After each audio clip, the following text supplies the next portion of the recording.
Assalomu alaykum barchaga. Ayni damda Denov tumanidagi prezident maktabida oldida turibman. Chap tarafim yangi ko'prikka chiqib ketadigan joy.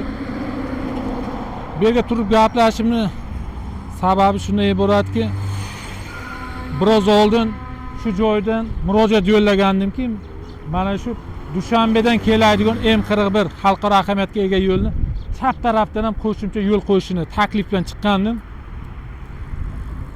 Murojaat tarzida murojaatimni O'zbekiston Respublikasi Yo'l harakat xavfsizlik xizmatining boshlig'i Sherzod Ibragimovni shaxsan o'zlari kelib, joyiga kelib o'rgandilar.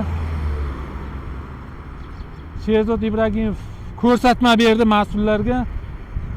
Mana shu yerdan qo'shimcha palasa yo'l tashlashlar deb. Shu bilan birgalikda viloyat hokimining protokoliga ham kirgizib ketasizlar dedi. Mana shu yo'lni kengaytirish masalasi.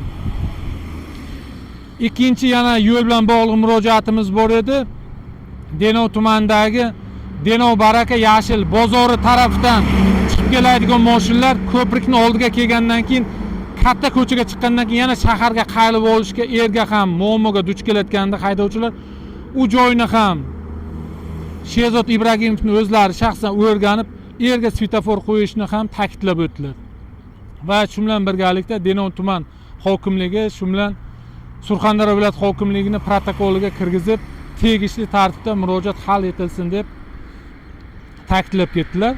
Mana endi ko'ramiz, qani murojaatlarimiz o'rganib ketishdi, endi ijrosini ko'ramiz degan maqsadda men aytyapman.